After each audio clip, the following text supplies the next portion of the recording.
Good afternoon. My name is France, and I will be your conference operator today. At this time, I would like to welcome everyone to the Meta fourth quarter and full year 2021 earnings conference call. All lines have been placed on mute to prevent any background noise. After the speaker's remarks, there will be a question-and-answer session. If you would like to ask a question during that time, please press the 1 and then the number 4 on your telephone keypad. The call will be recorded. Thank you very much. Ms. Deborah Crawford, Facebook's Vice President of Investor Relations, you may begin. Thank you. Good afternoon, and welcome to Meta's fourth quarter and full year 2021 earnings conference call. Joining me today to discuss our results are Mark Zuckerberg, CEO, Sheryl Sandberg, COO, and Dave Wehner, CFO. Before we get started, I would like to take this opportunity to remind you that our remarks today will include forward-looking statements. Actual results may differ materially from those contemplated by these forward-looking statements. Factors that could cause these results to differ materially are set forth in today's press release and in our quarterly report on Form 10-Q filed with the SEC.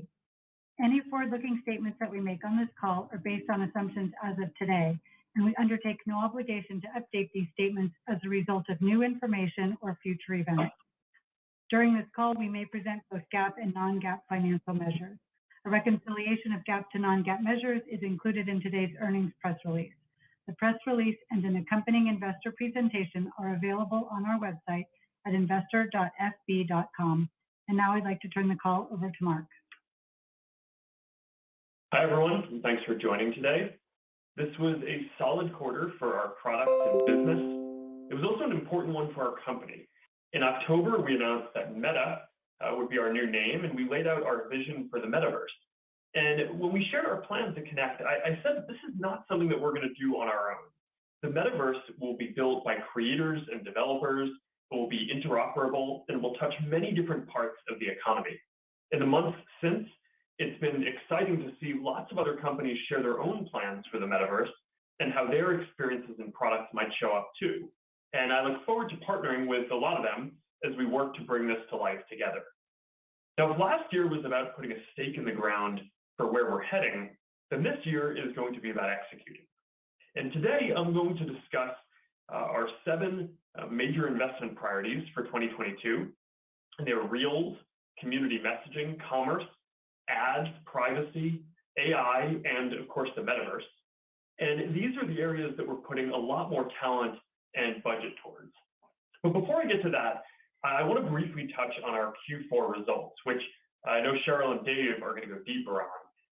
I'm proud of the work that our teams did here. We shipped products, our community continued to grow, and businesses of all sizes turned to us to help them reach people. But there are 2 things that I want to call out that are having an impact on our business. The first is competition. People have a lot of choices for how they want to spend their time. And apps like TikTok are growing very quickly. And this is why our focus on Reels is so important over the long term, as is our work to make sure that our apps are the best services out there for young adults, which I spoke about on our last call. The second area, and related to this, is that we are in the middle of a transition on our own services towards short-form video like Reels. So as more activity shifts towards this medium, we are replacing some time in newsfeed and other higher monetizing services. So as a result of both competition and the shift to short-form video, as well as our focus on serving young adults over optimizing overall engagement, we're going to continue to see some pressure on impression growth in the near term. Now, I'm confident that leaning harder into these trends is the right short-term trade-off to make in order to get long-term gains.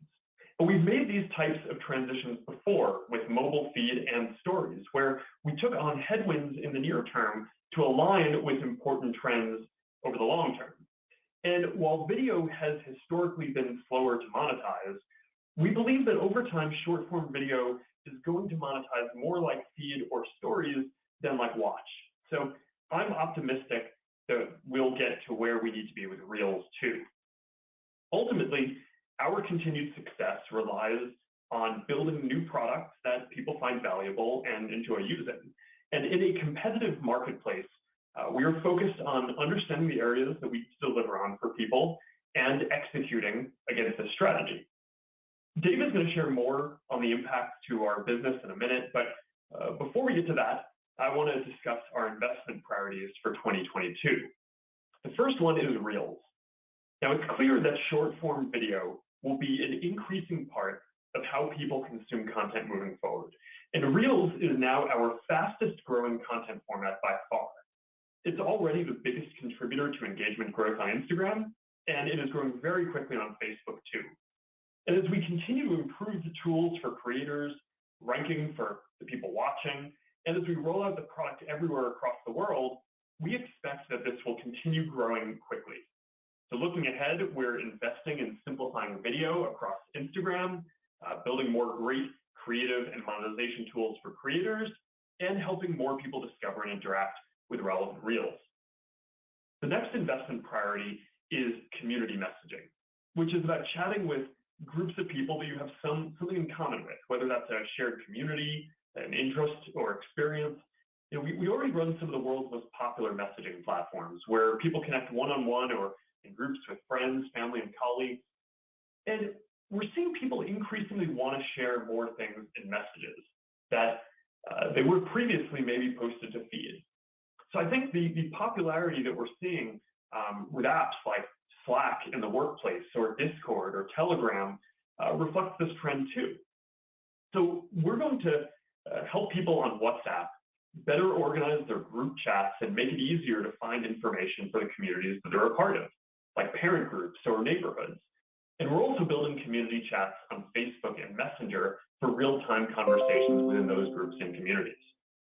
Now, I also want to call out business messaging, since it's an area where there's some real momentum here. We estimate that there are more than 1 billion users are connecting with a business account across our messaging services every week. And we're partnering with companies like Uber and Geomart to help people book a ride or have their groceries delivered right from a chat. And we're building new tools to make buying online better for people and easier to manage for businesses. And we believe that this can be an important business for us in the years to come. We're also making good progress on our broader commerce efforts. We already help a lot of businesses reach new and existing customers with personalized ads, and our commerce tools are an extension of that. It's a seamless way for people and businesses to buy and sell through our apps. And our strategy here, since introducing Shops a year and a half ago, has been to make it as easy as possible for people to make a purchase after discovering a new brand or product without having to switch over to a browser or re-enter their payment info. And Cheryl will share more about our progress here, including some of the success we saw over the holidays. Now, next up is ads. And with Apple's iOS changes and new regulation in Europe, there is a clear trend where less data is available to deliver personalized ads.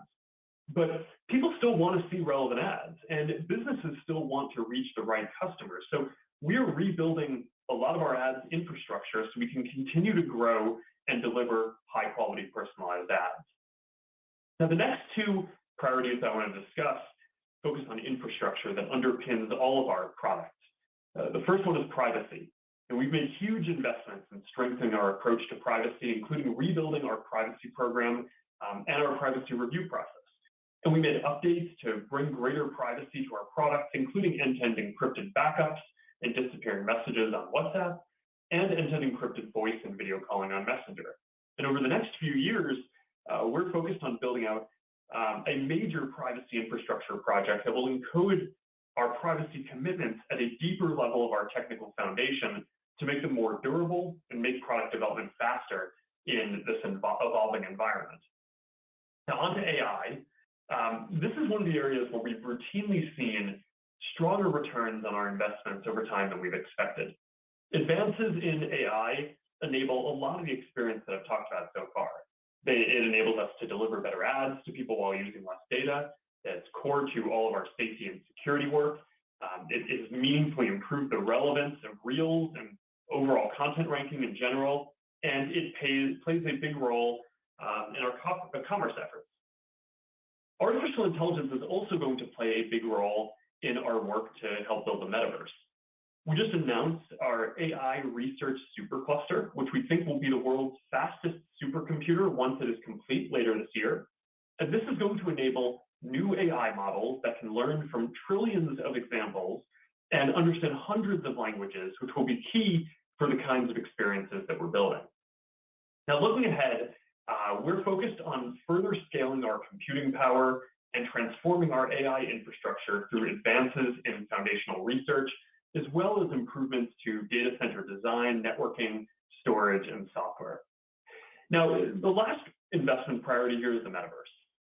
We're focused on the foundational hardware and software that are required to build an immersive, embodied internet that enables better digital social experiences than anything that exists today. On the hardware front, we're seeing real traction with Quest 2. People have spent more than $1 billion on Quest Store content, helping virtual reality developers grow and sustain their businesses. We had a strong holiday season, and Oculus reached the top of the App Store for the first time on Christmas Day in the US. We're working towards a release of a high-end virtual reality headset later this year, and we continue to make progress developing Project Nazare, which is our first fully augmented reality glasses. Now, as for software, Horizon is core to our metaverse vision, and this is our social VR world-building experience that we recently opened to people in the US and Canada. And we've seen a number of talented creators build worlds, like a recording studio where producers collaborate, or a relaxing space to meditate. And this year, we plan to launch a version of Horizon on mobile too. So that'll bring early metaverse experiences to more surfaces beyond VR. So while the deepest and most immersive experiences are going to be in virtual reality, you're also going to be able to access these worlds from your Facebook or Instagram apps as well, and probably more over time. So this will enable us to build even richer social experiences where you can connect with friends in the metaverse, whether they're in VR or not. We're also focused on avatars, which will be how you represent yourself in Horizon and across other developers' experiences in the metaverse. In December, we rolled out our Metaverse Avatars SDK to all Unity developers on Quest and Rift and Windows-based VR platforms, letting developers bring meta avatars to their own VR experiences. And we just announced an update that lets you further customize your avatar to better express yourself. And we're introducing digital clothing too, starting with an NFL partnership so you can cheer on your favorite team. You can use your avatar across Quest, Facebook, Instagram, and Messenger. So it serves as another bridge between our 2D social apps and 3D immersive virtual reality experiences. And we have a bunch of work ahead to make the avatars as expressive and high fidelity as they need to be to fully represent us and help us feel present with one another. But I am very excited for the advances that we're making here. Now, making meaningful progress across all 7 of these areas is going to improve the services that we offer today, and it will help power a more social, intuitive, and entertaining metaverse where people, businesses, and creators can all thrive. And this fully realized vision is still a ways off. And although the direction is clear, our path ahead is not yet perfectly defined. But I am pleased with the momentum and the progress that we've made so far, and I am confident that these are the right areas and investments for us to focus on going forward. 2022 is the first page of the next chapter for our company. I'm grateful for all the talented teams at Meta and our partners for executing on this important work, and of course for all of you who are on this journey with us. And now, here is Cheryl. Thanks, Mark, and hi, everyone. Our total ad revenue in Q4 was $32.6 billion, which is up 20% year over year. The close of the year also marked the first time our business generated more than $100 billion in annual revenue. I want to congratulate our teams and thank our partners for helping us reach this milestone. Throughout 2021, we saw solid growth, which continued in Q4. But there were a number of dynamic factors that created headwinds for us this past quarter, in addition to those Mark described around competition and our shift to short-form video. We were lapping a period of strong demand in 2020 that benefited from very strong growth in online commerce, which has since slowed.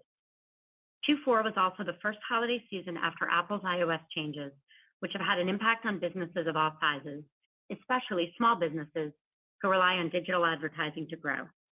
This will continue to be a factor in 2022.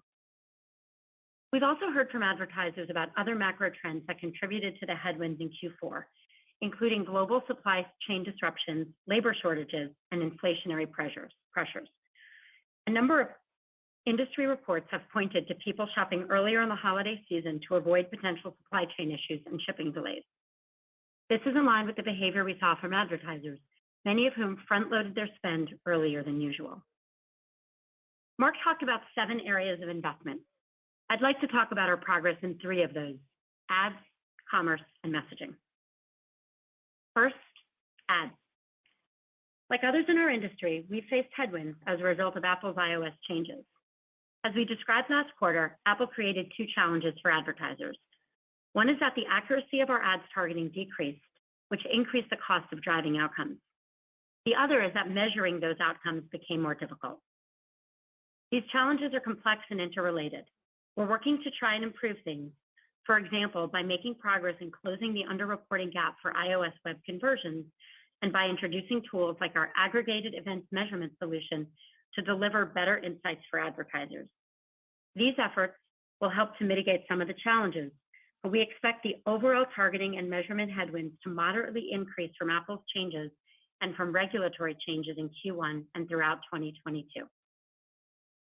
On the shift to short-form video, I want to emphasize that while we're going through a transition, we're optimistic. Right now, Reels monetizes at a lower rate than Feed and Stories, but we expect this to improve over time. We've made successful transitions before, the shift from web to mobile, and then another shift from Feed to Stories. We have a playbook here. The experience we have for monetizing stories is directly applicable, so we're not starting from scratch. We think that over the long term, this shift will be a success for us and our partners too. Second, commerce. We launched a number of new tools in Q4. We released new features like ratings, reviews, and community replies to product questions, and significantly improved checkout stability. We brought shops to groups, and we started testing live shopping for creators, an early glimpse of the immersive shopping experiences that will be possible in the metaverse.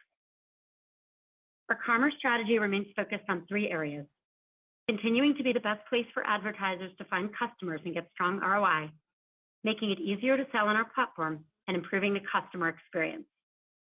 We still have a lot of work to do compared to other mobile and web shopping experiences, but we're seeing promising early signs. It's great to see businesses and consumers using social and immersive shopping experiences like product tags, drops, and live shopping.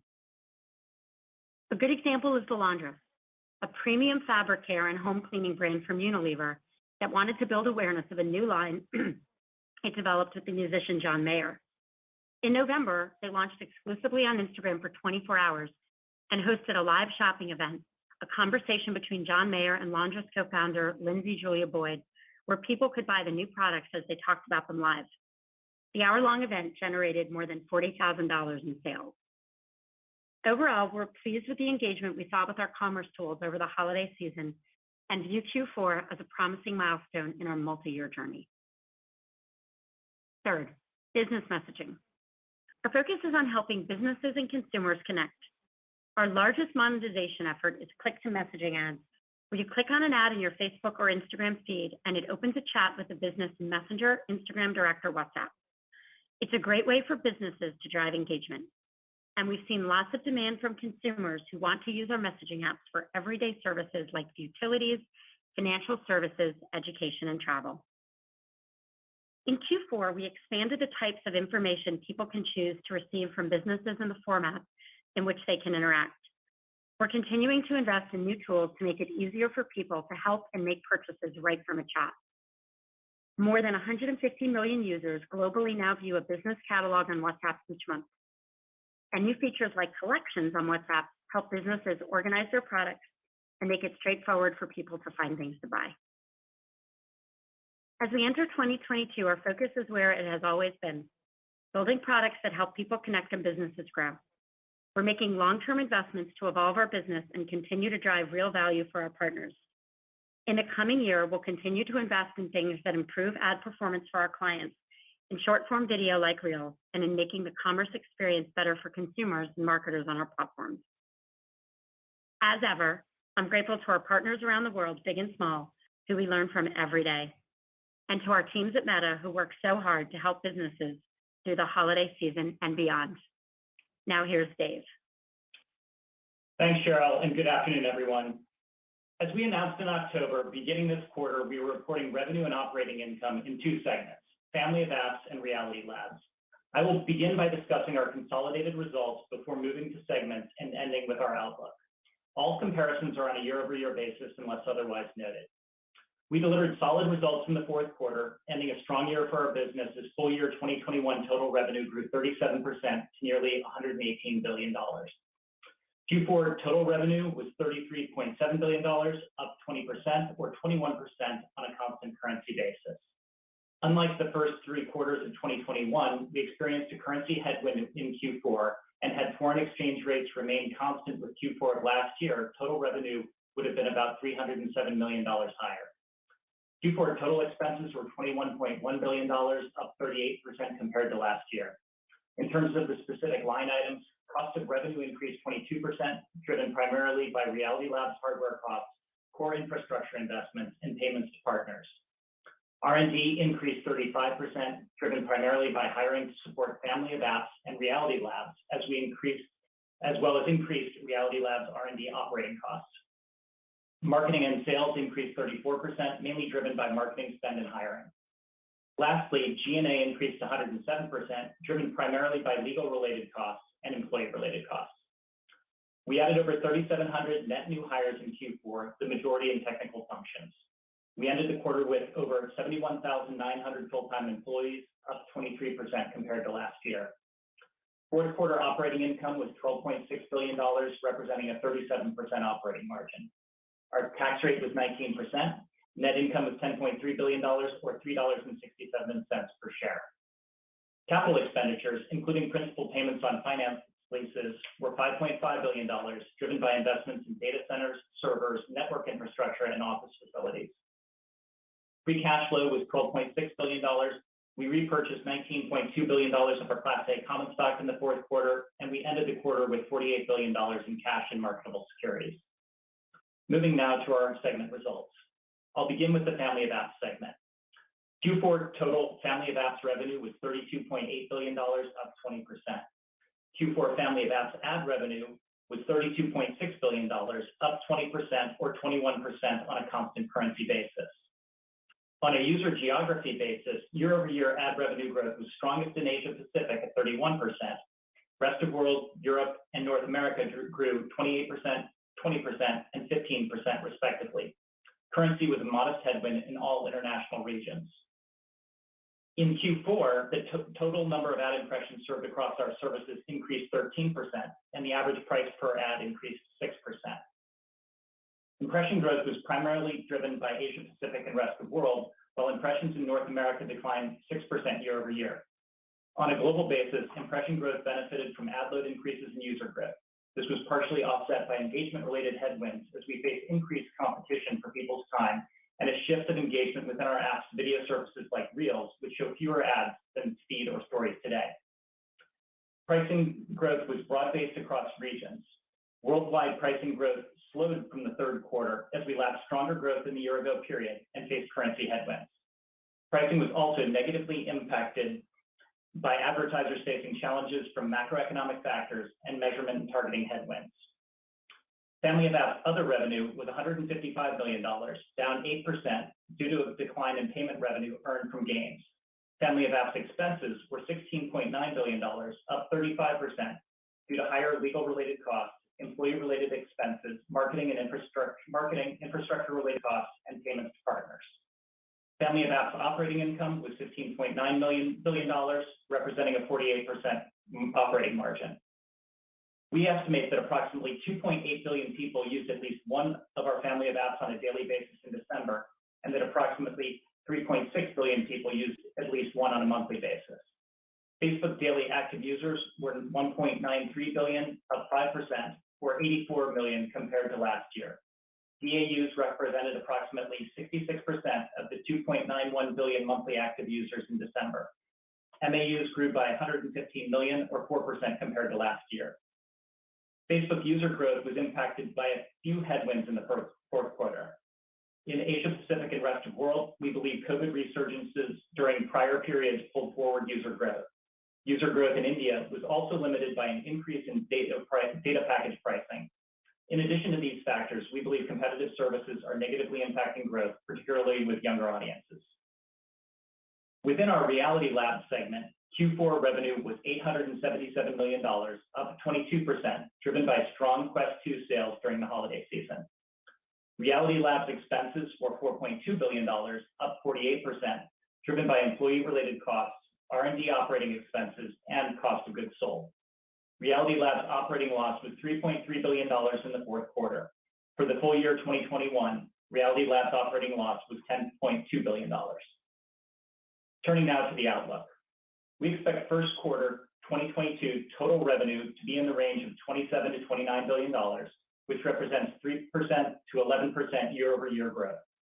We expect our year-over-year growth in the first quarter to be impacted by headwinds to both impression and price growth.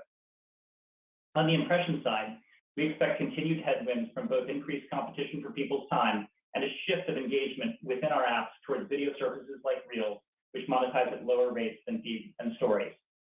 On the pricing side, we expect growth to be negatively impacted by a few factors. First, we will lap a period in which Apple's iOS changes were not in effect, and we anticipate modestly increasing ad targeting and measurement headwinds from platform and regulatory changes. Second, we will lap a period of strong demand in the prior year, and we're hearing from advertisers that macroeconomic challenges like cost inflation and supply chain disruptions are impacting advertiser budgets.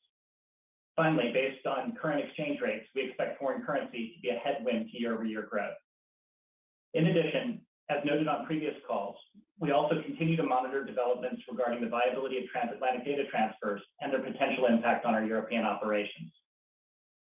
Turning now to the expense outlook. We expect 2022 total expenses to be in the range of $90 to $95 billion, updated from our prior outlook of $91 to $97 billion. Our anticipated expense growth is driven by investments in technical and product talent and infrastructure-related costs. We expect 2022 capital expenditures, including principal payments on finance leases, to be in the range of $29 to $34 billion, unchanged from our prior estimate. Our planned capital expenditures are primarily driven by investments in data centers, servers, network infrastructure, and office facilities. As we discussed previously, this range reflects a significant increase in our AI and machine learning investments, which will support a number of areas across our family of apps. While our Reality Labs products and services may require more infrastructure capacity in the future, they do not require substantial capacity today, and as a result, are not a significant driver of 2022 capital expenditures. On to tax. Absent any changes to U.S. tax laws, we expect our full year 2022 tax rate to be similar to the full year 2021 rate. Separately today, we announced that our Class A common stock will begin trading on NASDAQ under the ticker symbol META in the first half of 2022. The new ticker symbol aligns with our rebranding from Facebook to Meta. In closing, 2021 was a strong year for our business and an important year for the company as we aligned our corporate identity with our long-term ambition to build the next generation of online social experiences. We're investing aggressively in 2022 to support our product roadmap as we work to deliver new and engaging experiences for people and support the businesses and creators who rely on our services. With that, France, let's open up the call for questions. We will now open the lines for a question and answer session. To ask a question, press 1 followed by the number 4 on your touch-tone phone. Please pick up your handset before end your question to ensure clarity. If you are streaming today's call, please mute your computer speakers. And our first question is from the line of Brian Nowak with Morgan Stanley. Please go ahead. Thanks for taking my questions. I have two. The first one on the Reels transition. Y'all talked about how you've been through other transitions in the past with mobile and stories, et cetera, and you've successfully navigated through. Is there anything that's unique or more challenging about the Reels transition that makes you think it could take potentially longer to sort of scale those ad products for this format as opposed to other formats in the past? Then the second one, Dave, when you sort of talk about the headwinds around ad targeting and measurement becoming larger in the first quarter and in 2022, is there anything other than sort of year-on-year data comps there, or are you expecting other changes from a signal perspective, and maybe help us understand any further changes you expect to come on the signal loss perspective? Thanks. Yeah, thanks, Brad. I could probably take both of those. Yeah, so on Reels, I mean, I think there's a lot of the characteristic of Reels that makes it, quite similar to the transitions that we've gone through before. As in the past, when we were focused on stories, we're really focused on consumer experience and really making short form video work effectively on both Instagram and Facebook. And we're already seeing that be the biggest driver of growth on Instagram, and it's growing very quickly on Facebook. So we're really encouraged by what we're seeing, but we're really focused on making the consumer experience right. And over time, we do think it's a format that will work effectively for advertising, and we think the experience that we have for stories will really lend itself well in the Reels format. So, we're confident in our ability to monetize over time, but right now there's, relatively few ads in Reels today. So it's definitely something that from an impression growth and monetization perspective is gonna be a headwind. On iOS 14, we saw the revenue impact with iOS just in general in Q4, and that was in line with our expectations and similar to the Q3 headwind. But obviously, as we go into 2022, we're going to be lapping a period in which in Q1 and Q2 those headwinds were not in place in the year ago period. So that definitely makes for a tough comp in the first half of the year. And we believe the impact of iOS overall as a headwind on our business in 2022 is on the order of $10 billion. So it's a pretty significant headwind for our business. And we're seeing that impact in a number of verticals. E-commerce was an area where we saw a meaningful slowdown in growth in Q4, and similarly we've seen other areas like gaming be challenged. But on e-commerce, it's quite notable that Google called out seeing strength in that very same vertical. And so given that we know that e-commerce was one of the most impacted verticals from iOS restrictions, it makes sense that those restrictions are probably part of the explanation for the difference between what they were seeing and what we were seeing. And if you look at it, we believe those restrictions from Apple are designed in a way that carves out browsers from the tracking prompts Apple requires for apps. And so what that means is that search ads could have access to far more third-party data for measurement and optimization purposes than app-based ad platforms like ours. So when it comes to using data, you can think of it as it's not really apples to apples for us. And as a result, we believe Google's search ad business could have benefited relative to services like ours that face a different set of restrictions from Apple. And given that Apple continues to take billions of dollars a year from Google search ads, the incentive clearly exists for this policy discrepancy to continue.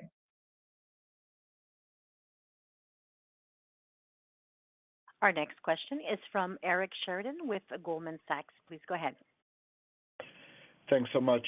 Maybe two questions if I can. First, following up on Brian's questions about Reels, I think when we've gone through these transitions before, you've talked a little bit about what you're seeing from an engagement standpoint about Reels and how levels of engagement compared to other forms of engagement from a consumer perspective on the property, and what the differential might be in terms of, while it's early innings, in terms of differential of ad pricing and how you think to close that gap. Is there any willingness you're able to give us on both engagement levels or pricing differential so we can think through what the transition scope might need to be?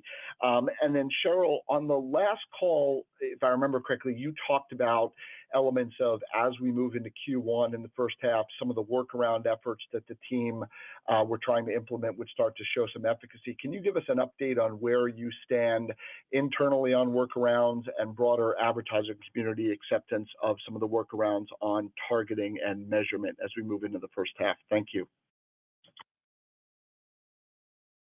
Sure, I can start with your first question on some of what we're seeing on engagement. Reels and short form video overall are very engaging, and a lot of what we're seeing is that there is people are spending a lot more time and I think I mentioned this in my script up front that it's growing very quickly. This is already the biggest contributor to engagement growth on Instagram, and I think is one of the biggest contributors that we're seeing to positive engagement on Facebook too already. But I think going back to the last question, when there was a question about what, are there any factors here that what are the similarities and differences to what we've seen in the past? The big similarity is that this is, certainly not the first time that we've gone through a major format evolution. And, what these transitions have all had in common, from desktop feed to mobile feed to stories, and now to Reels, is in the beginning, our ad system and business are not as tuned for the new format.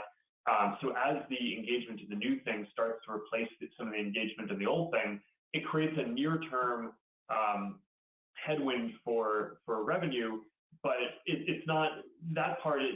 At this point now is not that big of a concern for us. I mean, it makes some of the stuff not as clean in the near term, but over the long term, we're pretty optimistic about that. The dynamic that I think is actually a little bit different with Reels than what we've seen with stories and mobile feed in the past is with Reels, I would say that the teams are executing quite well and the product is growing very, very quickly. The thing that is somewhat unique here is that TikTok is so big as a competitor already and also continues to grow at quite a fast rate off of a very large base. And so that to the question that was asked before around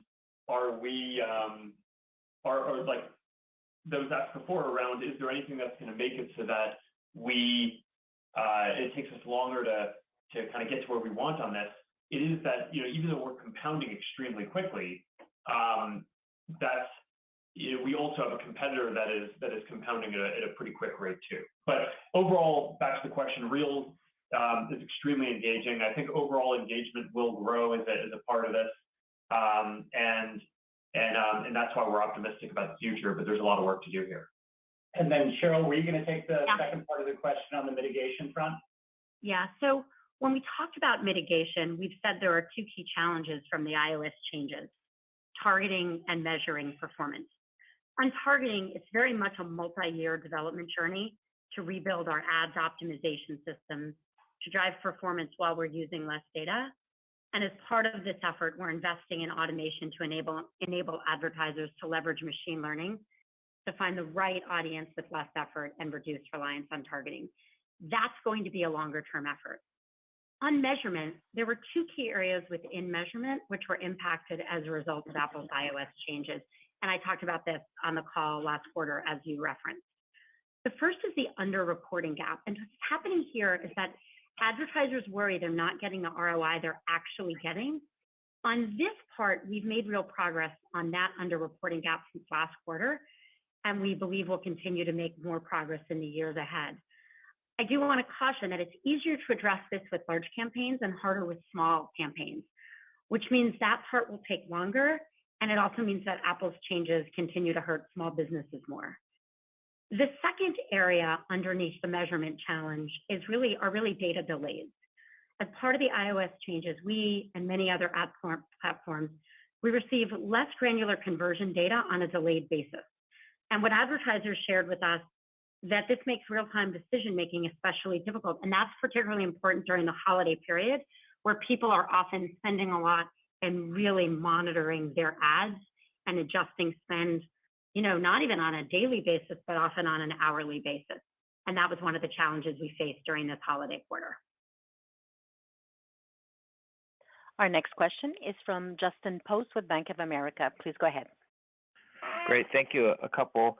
Mark, just on a big picture basis, you're adding a lot of short form video, and maybe the content shifting from content from your friends to general content. What does that mean for Facebook? I'm sure you've thought about a lot of it, but how do you think about the evolution of Facebook as a platform? And then for Dave, as you think about the measurement and targeting challenges, when we get out to September and October, should we be effectively lapping the issues, or is there reason to think it could actually get worse in the second half? Just thinking about revenue growth kind of reaccelerating. Thank you. I can take the first one. So for Facebook, I think, content from your friends is always going to be an important part of the experience. And so will be discussing stuff that you find with friends, whether it's in a group or community or public content or reels or news or different content like that. But I think overall you're right that the balance of content that people see in feed is shifting a little bit more towards stuff that isn't coming from their friends, which you may discuss with your friends, but is kind of shifting towards more public content. I think at the same time we're seeing this trend where, if you think about your day-to-day behavior on a lot of this stuff, this pattern may resonate with you. But a lot of people now are taking a lot of the content that they may have previously shared in a feed and sending it to friends over chats, whether it's one-on-one or through group chats. And this is one of the reasons why I called out community messaging as one of the major priorities for us. Because if you look at the overall constellation of services, a lot of the kind of personal sharing is sort of shifting towards messaging, and a lot of the what we're seeing in feeds is basically this content consumption and a lot of just really highly engaging content that forms the basis for conversations, whether it's in chat or in comment threads in those feed apps. But that type of creative work is a lot more of what we're seeing across the feed apps, whether that's Facebook or Instagram. Hey, Justin, it's Dave. On the second part of your question, it's really about sort of what's the landscape of headwinds look like as it relates to targeting and measurement. And there, I think what we're seeing is kind of two things going on. We've got incremental headwinds coming from things like iOS 15, which provides some additional sort of targeting and measurement headwinds, but those are far less significant than the changes made with iOS 14.5, which really started to have an impact more seriously on the business in the second half of last year. So I think that lapping effects can be very pronounced in the first half of the year, where we're lapping periods that didn't have that impact. So that's where we're going to see the biggest impact from the lapping. But we're continuing to face more headwinds as it relates to like iOS 15 and also further regulatory headwinds that restrict the use of data for targeting purposes in regions like Europe. So we're continuing to see headwinds. I think we're working to mitigate those. But the biggest lapping effect will be in the first half of the year, where we didn't have the big iOS 14 headwinds in the same period last year. Our next question is from Doug Anmuth with JP Morgan. Please go ahead. Thanks for taking the questions. Mark, you talked last quarter, I think, about how Reels would become better integrated into both Facebook and Instagram. Can you just talk about where you are in that process? Clearly, we've seen some. Just curious if there's more in the product pipeline, and could that deeper integration potentially have even greater drag on revenue going forward? And then, Dave, just curious if you're willing to comment on a Reality Lab spend or loss number in 22. I can talk about the first piece. I mean, I think we're probably a little further along than just the beginning, but I'd say we're closer to the beginning than the end of the trend on Reels. There's a big flywheel here where more creators share more content, and because we have a mix of content in the feeds, from all different types, we're only going to show Reels or recommend them if we feel like there's high quality content to show. So as there's more high quality content, we show more of it. There certainly will be a lot more. We think it's growing. It is going to grow a lot going forward. We believe in engagement on both of those platforms. So yeah, I mean, I think that we probably will see as we're forecasting, and I think Dave is talking about here, the relative monetization rate of Reels for the next, for whatever the foreseeable future is, will be lower than feed as we kind of displace some of that with this. But over time, we think that there's a potential for a tremendous amount of overall engagement growth, and we think that in a steady state over time, we think that Reels should monetize closer to feed or stories than other, longer form video. So I think we're optimistic about it, and I think we think it's definitely the right thing to lean into this and to push as hard to grow Reels as quickly as possible and not hold on the brakes at all, even though it may create some nearer term, slower growth than we would have wanted. That's the picture that I see. I don't know if you want to add anything to that. No, I think that's exactly right, and that's what's kind of factored into the guidance we're providing specifically for Q1.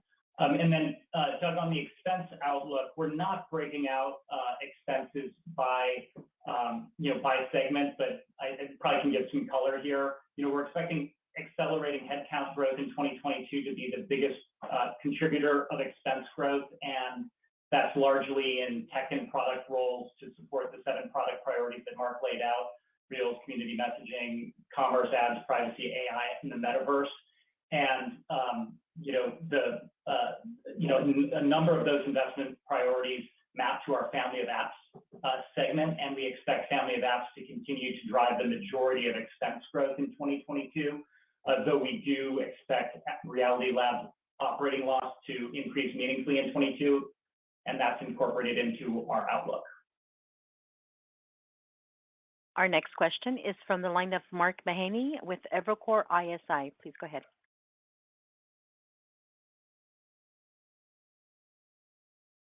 Mark? Mr. Mahaney, your line is open, sir. One more time. Okay, got it. All right, I want to ask 2 questions, please. First, on ESG, could you just, there's been a series of steps that have been taken, reducing the ability to do political targeting, the introduction of the take a break feature within Instagram, and maybe a few other things that, arguably have been put out there to kind of address some of the ESG concerns. Where do you think you are in terms of addressing some of those that, we've heard in the investment community? And then, Dave, I think you mentioned this $10 billion headwind, and I think that was related to some of these policy changes, Apple policy changes. Could you just give a little color as to how you came up with that number? Thanks a lot. Yeah, Mark, on the headwind, we're just estimating what we think is the overall impact of the cumulative iOS changes to where 2022 revenue forecast is. So if you kind of aggregate the changes that we're seeing across iOS, that's sort of the order of magnitude. We can't be precise on this; it's an estimate.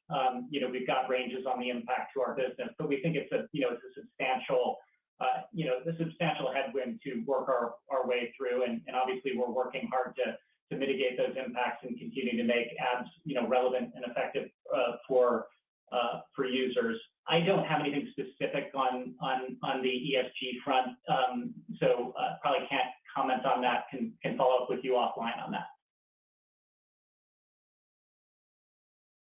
Our next question is from Youssef Squali with Truist Securities. Please go ahead. Great, thank you. I have 2 questions as well. Mark, you stated your goal of refocusing on growth of younger audiences on the last earnings call, and I think you even signaled back then that it could mean maybe less focus on other constituency. I know you may be early, but any color maybe to share on growth on users and engagement by maybe age groups,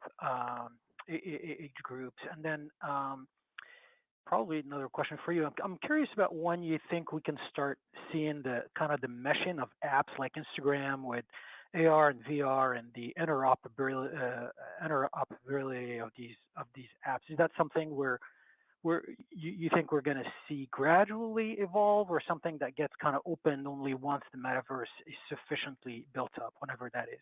Thanks.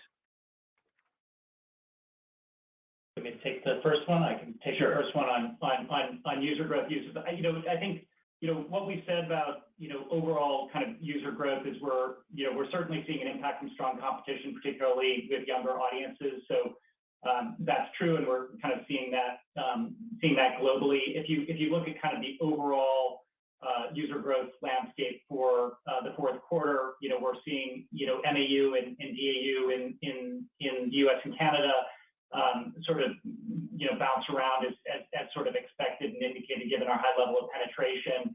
And then if you look at the rest of world, we've seen some headwinds there, kind of that are a little bit unique in the quarter in areas like India, where we saw data plan pricing increase lead to slower growth there. So that's another kind of some unique elements of the quarter on that front.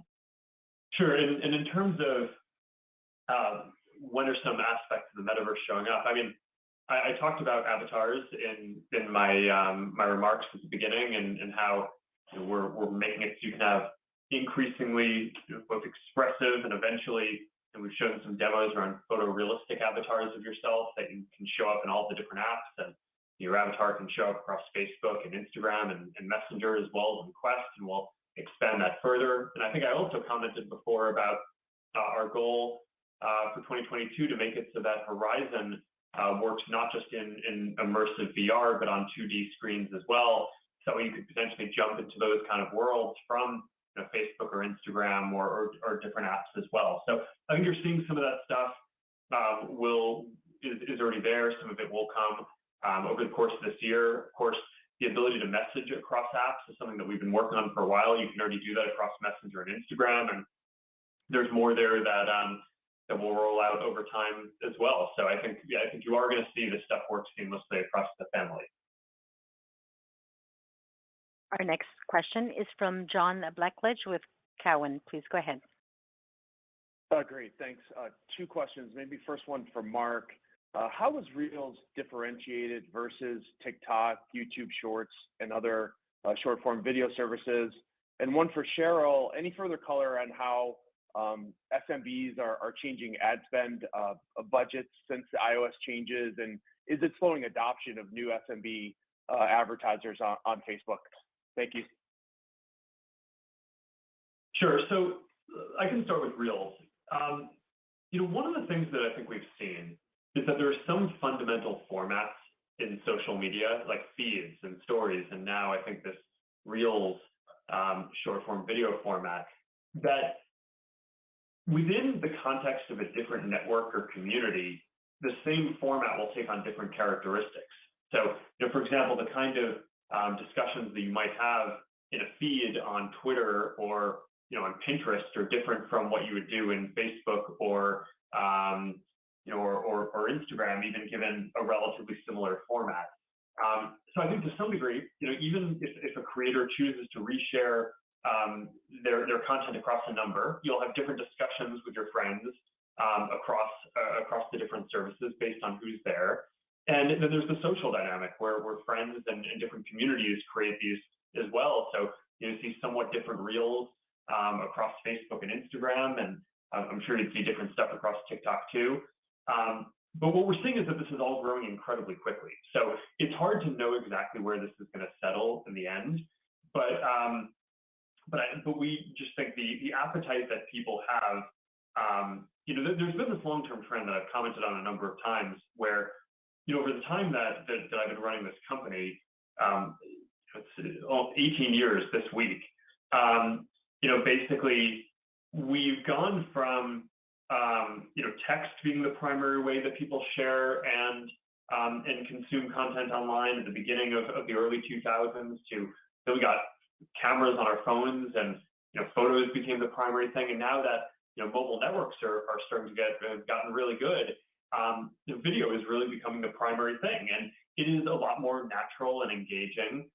This is partially, by the way, why I think that an even more immersive format around virtual reality and augmented reality is going to be the kind of next step after video, and why we're so invested there. But definitely what we're seeing with short-form video is it's the next step from the kind of visual feeds that we have, and the amount of engagement and content that people want to share and interact with, and whether it's taking it and sending it to a friend in messaging or commenting in line or just having fun watching it themselves. It's in general, we're seeing that people want to spend a lot more time in this than what we've seen from apps so far, and that's also reflected in the success that other apps like TikTok have had. So there's a lot more to go here. We think we will have competitors across the industry, but as we've seen with some of these other formats too, it'll feel different depending on the context in which it's implemented and the content from your friends. Our next question is from Lloyd Walmsley with UBS. Hey, I think we had a follow-up. Yeah, there's a follow-up I wanted to answer the SMBs. So it's a good question because, as we've said, the iOS changes definitely hurt advertisers across the board, but they're much harder for SMBs. The progress we made on the measurement gap, which I talked about before, we've made more progress with larger clients than we have with SMBs. It's also the case that personalized ads are more important for SMBs. You know, an SMB really needs to buy a very small targeted audience that they're looking for. And the larger the business, the more you're able to personalize the ad less. So we're definitely seeing that this has more of an impact for SMBs. We do feel over the long run that we believe we have strong benefits for SMBs in using our ad system. We are going to continue to work on these measurement gaps and continue to make sure SMBs can use it. We're also working hard on SMBs adopting some of our commerce tools and some of our other solutions like business messaging and seeing some success there. But you are right that this remains a challenge. And our next question is from Lloyd Walmsley with UBS. You may go ahead. Thanks for taking the question. Maybe one for Mark and one for Cheryl. Mark, if we look at short form video, how do you feel right now about the state of your content and your matching algorithm relative to where you want it to be? I mean, do you have the content you need? Are you getting it in front of the right users, or is there a lot of room to improve this and drive more engagement? And then Cheryl, where exactly are you in terms of rebuilding the ad product, and what are the key things you need to see to kind of roll out, or what do customers either need to adopt or do on their end to really start to see improvement to ROAS and a return of that budget? Like, are there certain features like CAPI that you need to get adopted? Are there tools in the pipeline? Are there things they need to do on their end? What do we need to see to see that come back? I can take the Reels question. So we do see a huge amount of potential ahead, but I think sometimes when we say that that there's that we're closer to the beginning, what that means is that we still have a lot of kind of fundamental questions to overcome in order to make progress to get where we're going. With this product, what we see is there is very clear product market fit, and it is growing incredibly quickly. We face a competitor in TikTok that is a lot bigger, so it will take a while to compound and catch up there. But fundamentally, we think that there's just a lot of potential for it to continue growing. So to your question of do we have the content that we need, it's a flywheel. So the better tools that we can build for creators and the better monetization we can offer them, which tends to be an advantage that we have over other competitors, is how effective our monetization and ad systems are. Then the bigger it gets, the more it'll attract more creators, and it'll kind of build on itself. And we think that we're already at a scale where we're seeing that flywheel really kick in and start to grow. And if it keeps on compounding at the rates that it's growing at, then this is going to grow extremely quickly over the next year, and potentially beyond that. But yeah, I think that's kind of the best summary that I can give of where we are. Clear product market fit, growing quickly, long way to go to catch up to be the biggest in the space. But I think the pieces are in place, and the focus is certainly there at this point to really go after that. It's just that as this grows, it is at least for the coming quarters, it's going to monetize at a somewhat lower rate, which is reflected in the guidance that Dave gave. But again, I think this is clearly the right strategy for us to push on. This is what people want.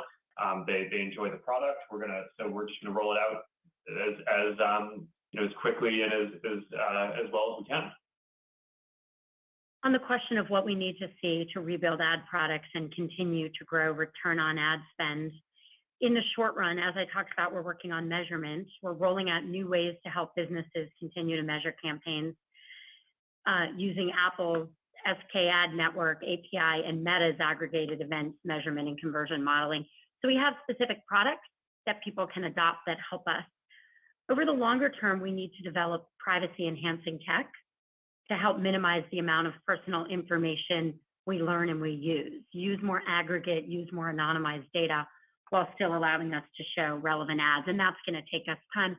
But one thing I do want to point out is there are also a lot of things that small businesses and large businesses can do to take advantage of the many targeting and measurement tools we have. So while we have seen an impact from these changes, we also didn't start from a place where 100% of our, millions and millions of advertisers are using the tools that are available. So while we continue to get those that were all the way on the adoption curve to, learn and adapt to these changes, there are also advertisers out there that aren't doing even the basic things yet that we can continue to work on and improve their performance. We still believe there's a lot of performance improvement left in the system. Great. Operator, we have time for one last question. Very good. Our last question will be from the line of Ross Sandler with Barclays. Please go ahead. Thanks for squeezing me in. I guess, Dave, a question on the family of apps segment margin. So this hasn't come up yet, but it was down about 6 points year on year.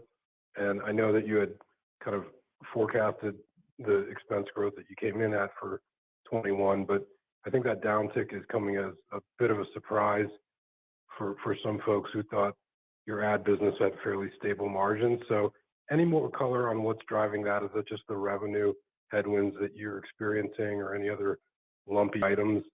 And then related to that, as you build out short form video, how does your thinking evolve around paying rev share like YouTube does or other things like that to catalyze the shift? Any thoughts on that? Yeah, Rob. I think in terms of lumpy items, I mean, you will see that G&A was up a pretty substantial amount in Q4. So a part of that is related to legal-related expenses. Those tend to be lumpy.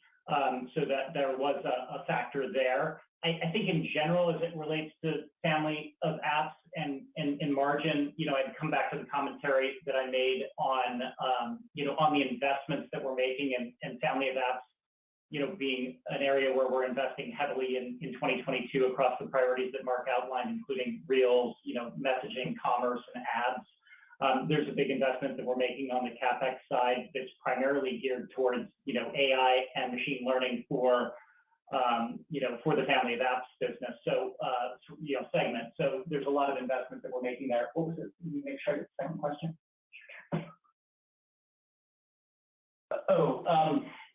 In terms of, payments to partners, that clearly will play into the expense profile as we grow that, as we grow short form. So that's also reflected as part of the guidance for expenses. So, over time, that will be an impact as well, and that's part of the investments that we're making, on the Real side and is factored into the 2022 outlook.